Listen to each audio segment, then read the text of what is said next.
Խաղաղության դատավարության հերթական փուլը կարելի է համարել ավարտված, վերաքննիչ դատարանը գնացել է խորհրդակցության, բայց ինչպես դատարանում են ասել, բոլորիս համար էլ պարզ է, որ այդ վճիռը վաղուց կայացված է եւ դատավորական կոլեգիան չի, որ կայացում է այդ վճիռը։ Դատավորական կոլեգիան միայն հայտարարության կարգով կհայտարարի եւ կհրապարակի այն, ինչ որ վճռված է։ Մեր վերջին ելույթները շատ հետաքրքիր եւ յուրահատուկ էին, ինչպես նշել եմ, բավական արժանի ելույթներ էին, ինչպես Առաջիհատյանի դատարանում այս պարագային էլ թե դատախազության ներկայացուցիչները եւ թե նաեւ դատավորը անհիմն կերպով միջամտում էին, ընդհատում էին որոշներին, այդ թվում նաեւ ինձ այդպես էլ չթողեցին ամբողջական իմ խոսքը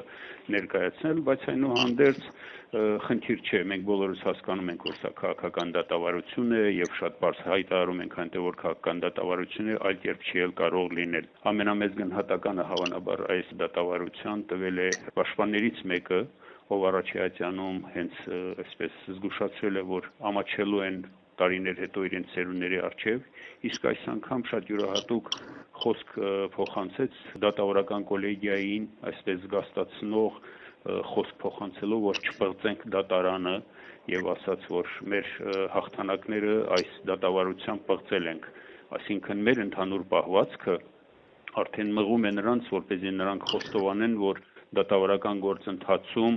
իրենք լուրջ բացեր են ունեցել եւ ինչպես ես նշեցի իմ խոսքի մեջ վերջին իմ ելույթի ժամանակ Առաջիհատյանի դատարանում փաստորեն քաղաքականապես եւ բարոյապես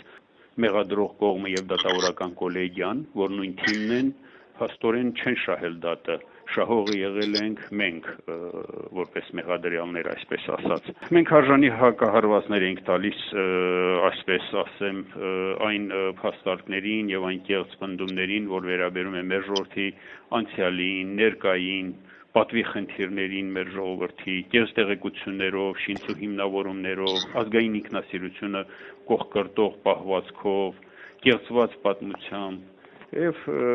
հենց այդպիսի մի իրավիճակ է, որ պետք է ասել, որ պայքարի մի դաշտ է, որտեղ գործում է ուժի օրենքը, այսինքն օրենքի ուժ չկա։ Մենք ենք որոշողը, այս սկզբունքով են առաջնորդվում դատավորները եւ դատավորական կոլեգիան եւ անում այն, ինչ որ ուզում են, մեզ համար էլ դա հասկանալի է, բայց ինչպես նշել ենք, սա մեր համար երկրորդական է եւ մենք ուղղակի ֆորմալ կողմ ենք ապահովում, որպեսզի հասնենք միջազգային դատարան։ Այնպես որ այս դատավարությունը կարող ենք համարել դատող կողմի համար տապալված դատավարություն։ Լրատվությունը ինչպես միշտ ներկայացում է միակողմանի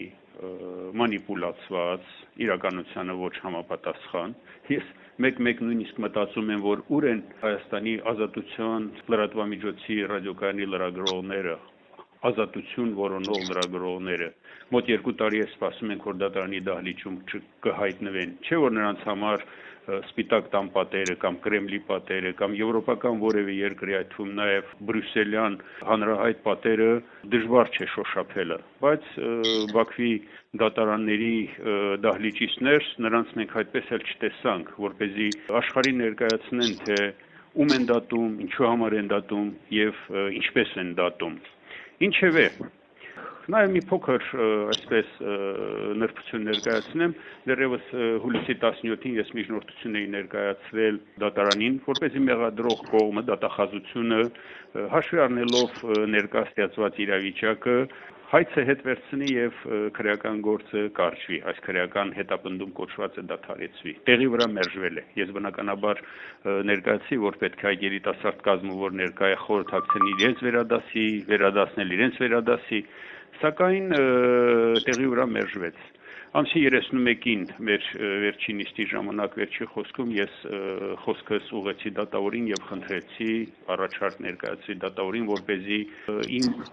այդ միջնորդության բովանդակությամբ առաջարկ ներկայացնելով, պահը օգտագործելով այդ իմ առաջարկի հնարավորությունը օգտագործելով, որպեսզի դատավորական կոլեգիան խորհրդակցի ում հետ որ անհրաժեշտ է, ովքեր որ որոշում են կայացնում, եւ հաշվի առնելով երկու երկրների, երկու ժողովուրդների միջև ստեղծված նուրբ քաղաքական իրավիճակը, արտաքին քաղաքական դերակատարների դերը